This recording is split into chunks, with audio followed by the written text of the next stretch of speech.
नमस्कार दोस्तों, स्वागत है आपका। हमारे चैनल पर हम आपसे अनुरोध करते हैं कि इस वीडियो को अंत तक देखें।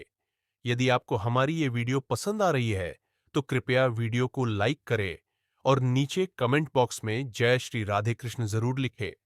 साथ ही, अगर आपने अभी तक हमारे चैनल को सब्सक्राइब नहीं किया है, तो तुरंत सब्सक्राइब करें और बेल आइकन दबाएं, ताकि हमारे नए प्रेरणादायक वीडियो सबसे पहले आपके पास पहुंच सके। तो चलिए दोस्तों, इस प्रेरणादायक सफर की ओर बढ़ते हैं दोस्तों। श्री कृष्ण कहते हैं कि समझदार व्यक्ति से कुछ मिनट की बातचीत हजारों किताबें पढ़ने से अधिक उपयोगी होती है। इसीलिए अपनी संगति का चयन सोच समझकर करें और अच्छे लोगों के साथ रहे। ये कृष्ण बताते हैं, जो चीजें हमारे पास नहीं है, उनके लिए परेशान होने का कोई लाभ नहीं है। जीवन को चिंता और बेचैनी में नहीं, बल्कि शांति और विश्वास के साथ जीना चाहिए। भगवत गीता में श्री कृष्ण कहते हैं, जिसका जन्म हुआ है उसकी मृत्यु निश्चित है। इसीलिए मृत्यु को लेकर चिंता करना व्यर्थ है। कभी फुर्सत में अपनी गलतियों और कमियों पर भी गौर करना, तब दूसरों को आईना दिखाने की सारी हसरत खत्म हो जाएंगी। श्री कृष्ण कहते हैं, जिंदगी में एक वक्त ऐसा भी आता है जब सब कुछ ठीक होते हुए भी इंसान मुस्कुराना भूल जाता है। लोग कहते हैं कि किसी एक के चले जाने से जिंदगी नहीं रुकती, लेकिन यह नहीं समझते कि लाखों के मिलने के बाद भी उस एक की कमी पूरी नहीं होती। दोस्तों, जिंदगी में किस पर नजर ठहर जाती है, यह नजर की बात है, और कौन किसका बन जाता है, यह किस्मत की बात है। दोस्तों, हम अक्सर छोटी छोटी बातों को लेकर परेशान रहते हैं, लेकिन भगवान श्री कृष्ण कहते हैं कि जब तुम जीवन के हर छोटे बड़े काम को ध्यान और एकाग्रता से करते हो, तो तुम्हारा जीवन एक प्रकार का ध्यान बन जाता है। खुश रहने के लिए जरूरी नहीं कि कोई हमेशा तुम्हारे साथ हो। तुम्हारा आत्मबल, तुम्हारा आत्मसम्मान तुम्हारे साथ है, और यही सबसे बड़ा साथी है। श्री कृष्ण कहते हैं, जीवन में किसी भी कार्य को करने से पहले सोच विचार करना जरूरी है, क्योंकि एक बार कुछ कहने या करने के बाद उसे वापस नहीं लिया जा सकता। चिंता करना स्वाभाविक है, परंतु अत्यधिक चिंता करने से काम में बाधा आ जाती है। इसलिए यह मत सोचो कि एक महीने या एक साल में क्या हो सकता है, बल्कि यह सोचो कि आज के 24 घंटे में क्या कर सकते हो। आजकल के युग में लोग अपने छोटे से स्वार्थ के लिए अनमोल रिश्तों को खो देते हैं। उन लोगों को पहचानो जो तुम्हारी आवाज सुनकर ही तुम्हारा हाल जान जाते हैं। कभी कभी हमें खुद से भी माफी मांगनी चाहिए, क्योंकि दूसरों को खुश करते करते हम अपने आप को बहुत धोखा देते हैं। याद रखना, सच्चे लोग तारीफ के मोहताज नहीं होते। जैसे फूलों को कभी इत्र लगाने की जरूरत नहीं पड़ती, उसी तरह सच्चे लोग भी किसी के तारीफ के मोहताज नहीं होते। दोस्तों, किसी का साथ पाने के लिए अपने अपनेपन का नाटक करना सबसे बड़ा धोखा है, क्योंकि रिश्तों में सच्चाई और ईमानदारी ही सबसे बड़ी संपत्ति होती है। जब हम अपनेपन का दिखावा करते हैं, तो यह न केवल उस व्यक्ति के लिए, बल्कि खुद के लिए भी हानिकारक साबित होता है।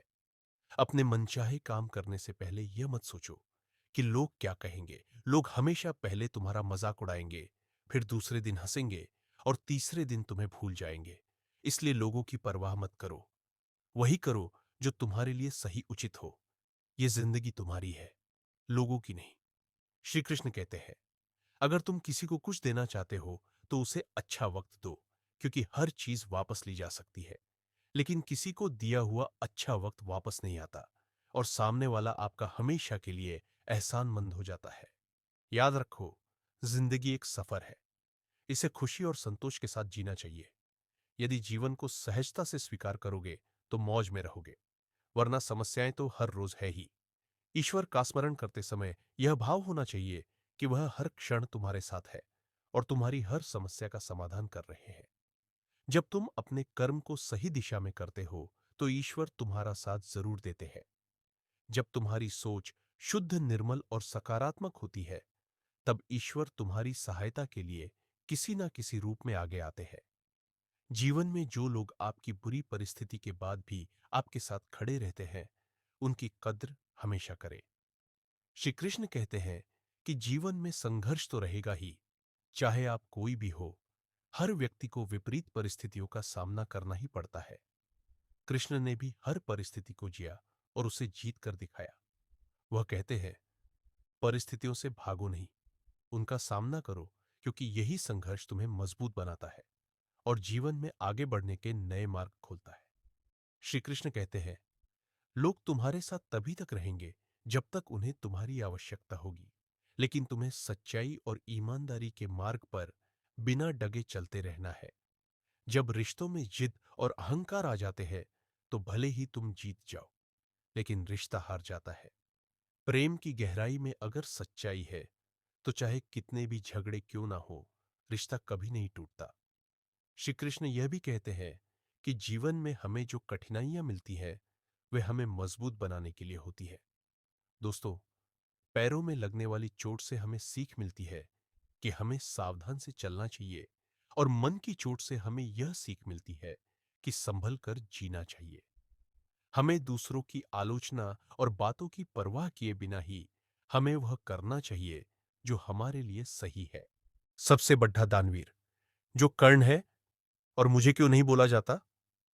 अब कृष्ण इस बात पे मुस्कुरा जाते हैं। श्री कृष्ण अर्जुन को बोलते हैं, चलो मेरे साथ। वो अर्जुन को दूर एक जगह पर लेकर जाते हैं, जहां पर एक बहुत बड़ा पहाड़ा होता है।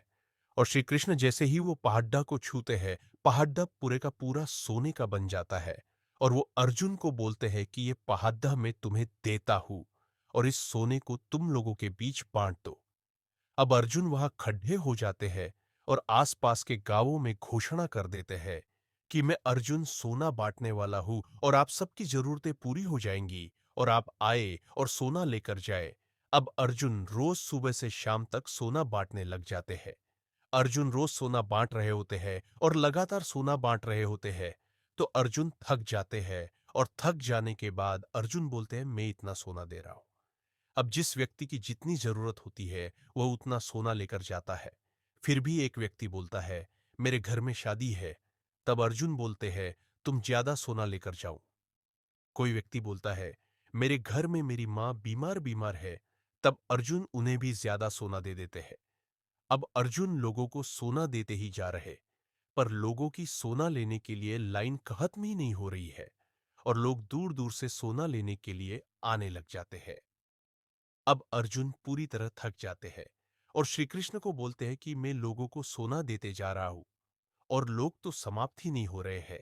तभी श्री कृष्ण अब कर्ण को बुलाते हैं और कर्ण को बोलते, ये सोने का पहाड़स मैं तुम्हें देता हूं, इसे लोगों के बीच में बांट दो। और कर्ण कहते हैं, ठीक है, आप जैसा कहे। अब कर्ण वहां खड़ीडिढे हो जाते हैं। कर्ण घोषणा करते हैं, ये जो सोने का पहाड़ ये मैं आप सबको दान देता हूं। अब ये बोल के कर्ण वहां से चले जाते हैं। अब कर्ण के जाने के बाद श्री कृष्ण बोलते हैं, अर्जुन से जब तुम सोना दे रहे थे, और तुम कौन होते हो ये ठहराने वाले कि किससे कितना सोना देना है? और तुम जब सोना दे रहे थे, तब तुम खुद की तारीफ सुनने के लिए दे रहे थे, जबकि ये सोना तुम्हारा था ही नहीं। जब कर्ण आया और उन्होंने सिर्फ लोगों में घोषणा कर दी, सब सोना ले लो, ये फर्क है तुम में और कर्ण में, और इसीलिए कर्ण को दानवीर कहा जाता है। सीख, ये कहानी हमें यह सिखाती है कि प्रत्येक व्यक्ति की उसके जीवन, अपनी खुद की क्षमता, प्रतिभा और अनुभवों के साथ हर व्यक्ति अद्वितीय होता है, और उन व्यक्तियों से खुद की तुलना करना व्यर्थ होती है और हमेशा निराशा की ओर ले जाती है।